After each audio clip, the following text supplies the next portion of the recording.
The US Congress has declared that Jerusalem must be recognized as the capital of the state of Israel.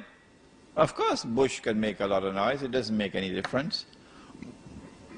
This is naturally going to cause tremendous anger even amongst those governments in the Arab world who shine Mr. Bush's shoes for him.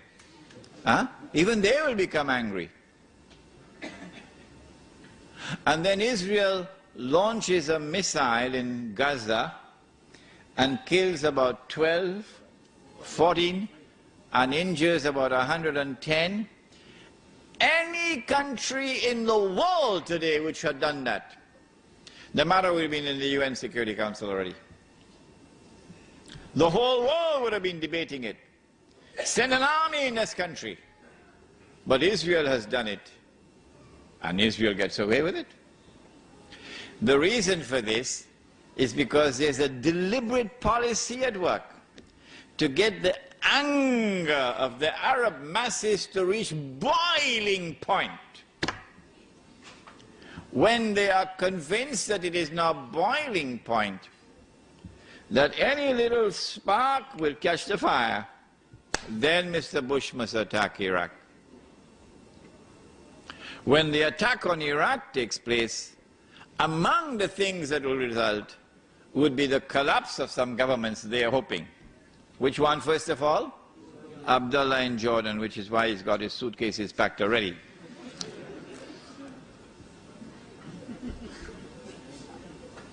The West, which controls the media around the world, will now use the media for a crusade, media crusade, declaring that the world of Islam is now rising up to cut the throats of the Jews. The Jews are now faced with the most perilous moment in their history. I told you 2-3 nights ago, I said this is going to be drama worthy of Hollywood when it happens.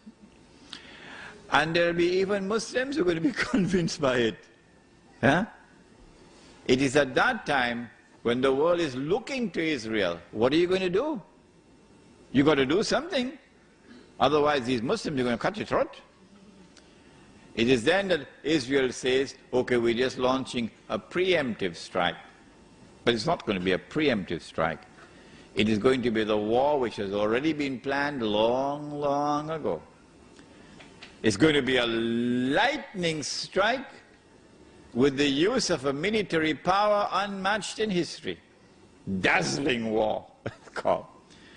And they will seize the oil of the Middle East. And the territory of the state will expand. Maybe that will be the knock which will bring down the whole system, monetary system. When the US dollar collapses and the rest of the world of paper money collapses, the United States can no longer function as the ruling state in the world. I anticipated, I said to you, that the International Monetary Fund and the World Bank would then disappear. That was a mistake on my part. No. All that they'll have to do is to reduce the status of the International Monetary Fund and the World Bank so they become more like small institutions which do not have any global role to play. And power will now shift from Washington to Jerusalem. And now Israel will rule the world.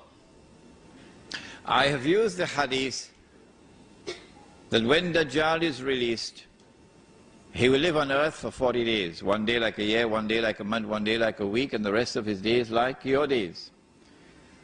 To explain that the first day, it is Britain, which is the headquarters of Dajjal, using the hadith of Tamim Udari.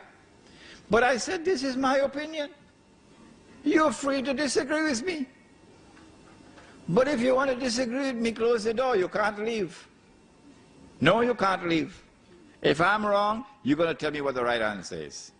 The island of Tamim Udari. If it is not Britain, tell me which island it is. Then I said, if Britain is the island, in a day which is like a year, then a day which is like a month, it's the United States of America. And then a day which is like a week, be the state of Israel. And at the end of that would come a day which is like our day, so he'll be in our dimension of time. So now he appears, he's a Jew, he's a young man, he's powerfully built, he has curly hair, but I say nothing about his eyes. Why? Because when he sees with one eye, this symbolizes external vision. When he's blind in the other eye, this represents internal blindness. So no one can understand Dajjal. No one can recognize the strategies of Dajjal, whether it be the political strategy or the economic strategy or the strategy involved in the world of women, the feminist revolution. No one can understand it unless, in addition to external observation and rational inquiry, he also has nur in his heart with which to see. The question is asked, Sheikh Imran, how can we get that nur? I have only one answer to give to you tonight. And listen carefully and ponder over it, because I'm not going to say anything more than this. If you want nur, why don't you go back in the pages of the book on history? Go back in the pages of the book of history and see who are those who were blessed with nur in our 14 years of history. That's all I have to say. Nothing more than that. Israel now rules the world for a day which is like a week, and then Dajjal appears, and when Dajjal appears we have the Imam, and then the confrontation, and then the son of Mary, and Dajjal is killed and Gog and Magog are destroyed, and then the army from Khorasan and this state of Israel is destroyed. وَلَا تُقَاتِلُنَّ الْيَهُودَ وَلَا تَقْتُلُنَّهُمْ حَتَّى يَقُولُوا الْحَجَرُ يَا مُسْلِمْ هَذَا يَهُودِيٌّ وَرَائِي فَتَعَالَ فَاقْتُلْ. And then the Holy Land is liberated, and Islam will now rule the world from Jerusalem. Good. Now then, what do we do in the meantime? Do we sit down and wait for the Imam al-Mahdi? No, because jihad is already in force. We don't need any fatwa. The jihad is already in force in the Holy Land. And we already know that 2 out of every 3 who fight in that jihad will be killed. 2 out of every 3 will enter into heaven. That's the better way to say it. So those who live for Allah, bushra lahum, because they will die for Allah. Don't let any government change your mind. What do we do in the meantime? How do we survive in the new world of money? If we had it under the pillow, it's gone, now it's wallpaper. If we had it in the bank and we use it in a manner pleasing to Allah, they're seizing all the accounts, freezing it. What are we going to do? We won't even have money to buy chicken and chips.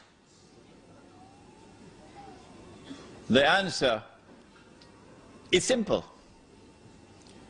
Anytime you commit sin, the sin of abandoning the Quran, which we have done, the sin of abandoning the Sunnah, which we have done, we recognize that tonight. Then Allah subhanahu wa ta'ala knocks on the door of our heart and He says, Tubu ilallah.